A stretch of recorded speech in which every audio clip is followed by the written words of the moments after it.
This is Dolany TV, ladies and gentlemen. Good afternoon, and welcome back to another edition of Edmonton Oilers discussion here on the channel today.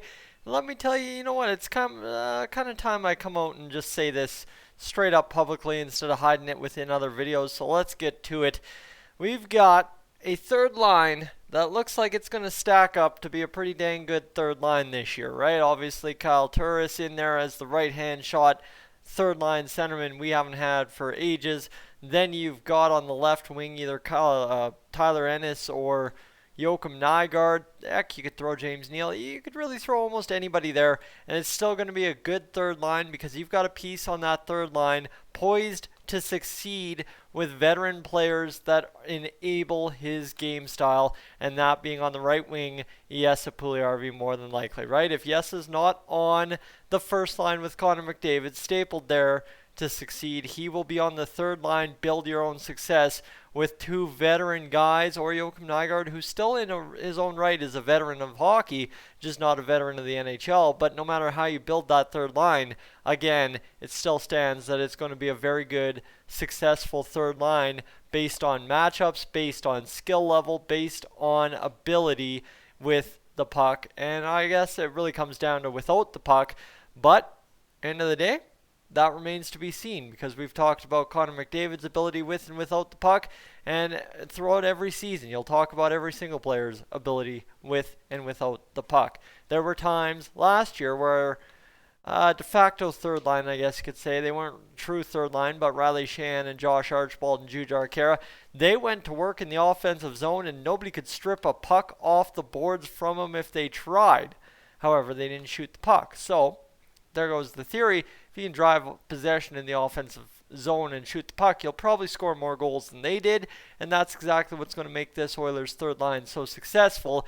Is you've got a young kid named Jesse Puljujarvi who should be told only one thing the second he sets foot in the Oilers locker room for training camp, and that is shoot the puck every dang chance you get.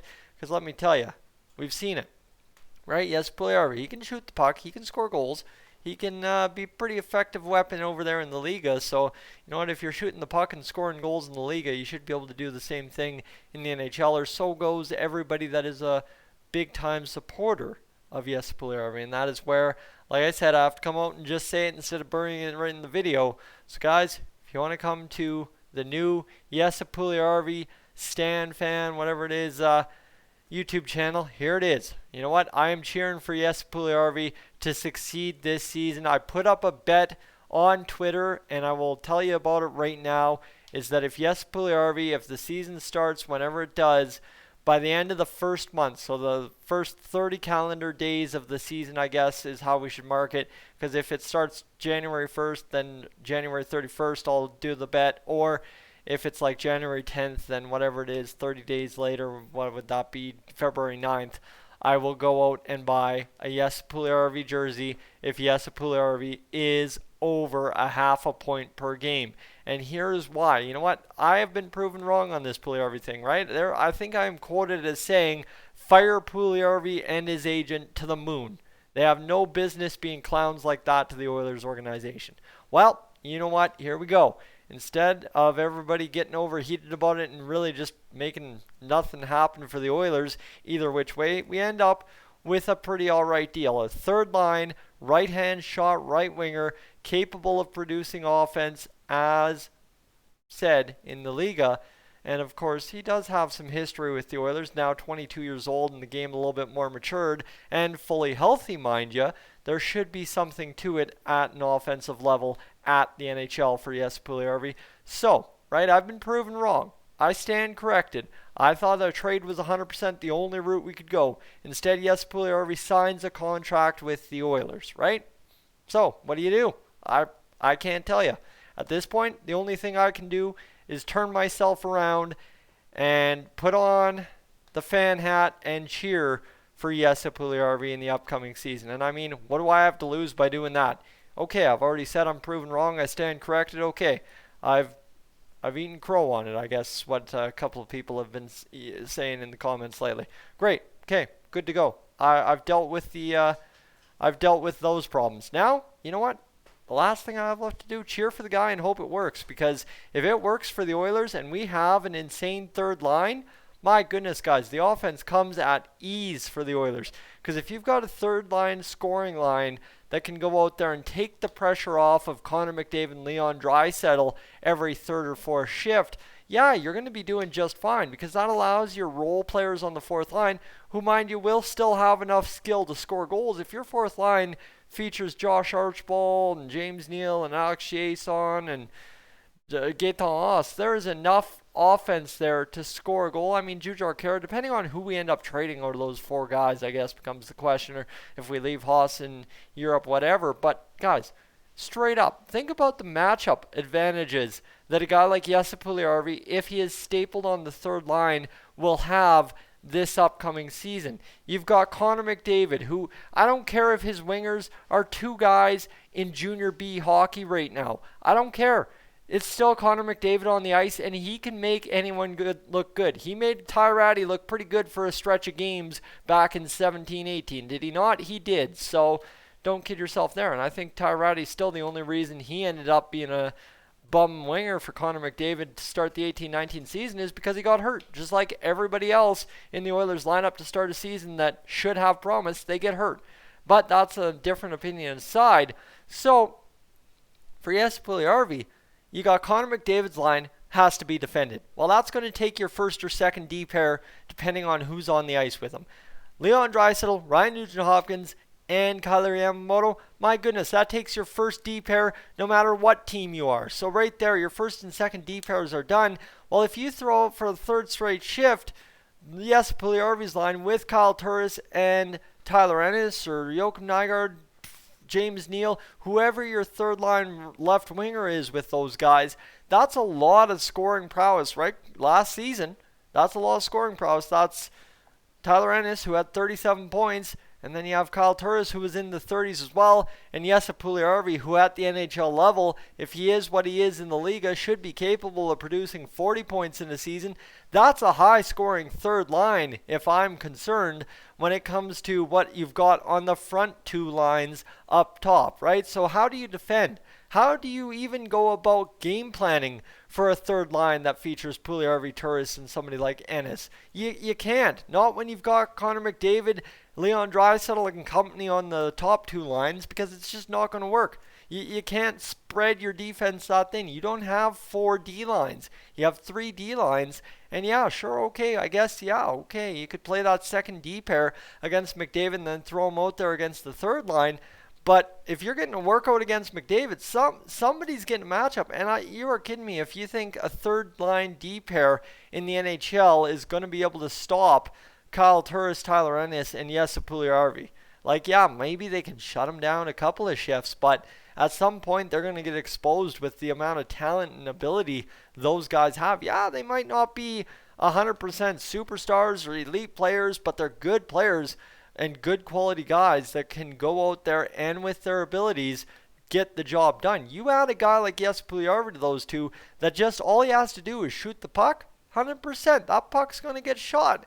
And let me tell you, it's going to go back in the net more often than not. The more you shoot the puck, the more chances you have to go to the back of the net. That's proven. Every time the Oilers shoot the puck 40 shots, suddenly you're talking 4 or 5 goals a game, it seems. So, yeah, you know what? Secret is, I'm cheering for Jesse Puljujarvi. Why? Because there's a very good chance he succeeds.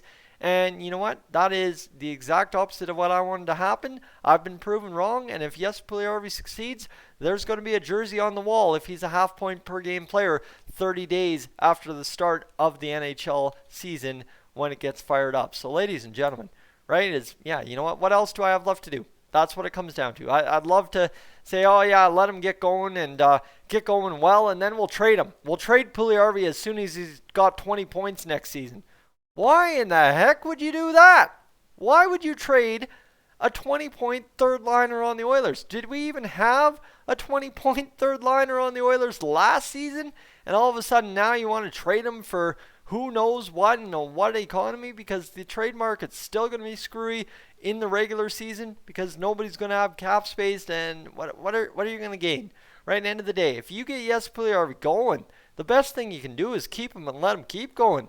You need as much offense as we can get. If you're concerned about the Oilers making the playoffs, you're probably pointing to goaltending and defense. But if you're also sitting here pointing that you should trade Jesse Puljujarvi as soon as he scores some points in the NHL again, you're missing the point. If you're concerned about goaltending and defense, the best defense is a good offense. I think is a big old cliche that we could use here. And yet, here we have people screaming from the hilltops that, oh my goodness, the second Puljujarvi starts succeeding, we need to trade him. No, guys, we need as many guys succeeding up front as possible.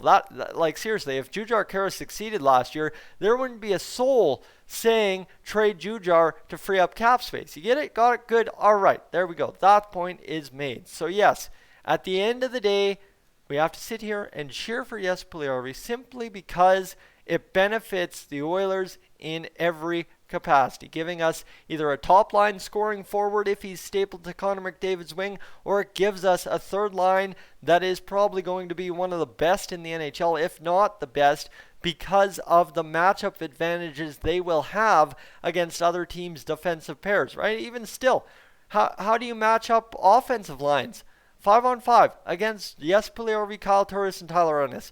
Ask yourself this: how do you defend when you've got to use your best centerman against either Draisaitl or McDavid? 100%. You can't let them get the puck every time, so you have to use your best centerman. So that's generally going to be one of your top three. It's either going to be your shutdown third line or your top line centerman, maybe your second line centerman if he's a super face-off specialist. So you're taking out one of your top three lines. Then what do you got? Well, you've got your first line. That's probably a bunch of skill guys. If they're not face-off guys, well, you probably don't want to face them off against a guy that's won more than 50% of his face-offs in his career in Kyle Turris. So that's probably out of the way. And plus you got Connor McDavid or Leon Draisaitl to still defend. So you're taking away two of the top three lines. And at some point, no matter how you line them up, there's going to be a huge matchup advantage at least 5 or 6 times a game for Jesse Puljujarvi and Kyle Turris. And yet, Tyler Ennis or Joakim Nygard or James Neal, whoever's filling that left wing hole. So, yeah, you know what? Yeah, sure. Okay. Well, they still have to go out there and get the job done, Tyson. Yes, I know they do. 100% they do. But when the matchup's there, if you take advantage of it, you're going to get the job done more often than not. So, ladies and gentlemen, that's where I'm going to leave it. Pretty simple points today, right? Nothing too confusing. It makes sense. It's easy. Now it's about applying it and getting the job done, as I said. So I'm Tyson. This is Dolany TV. Thank you so much for tuning in this afternoon. I'll be back with more this evening.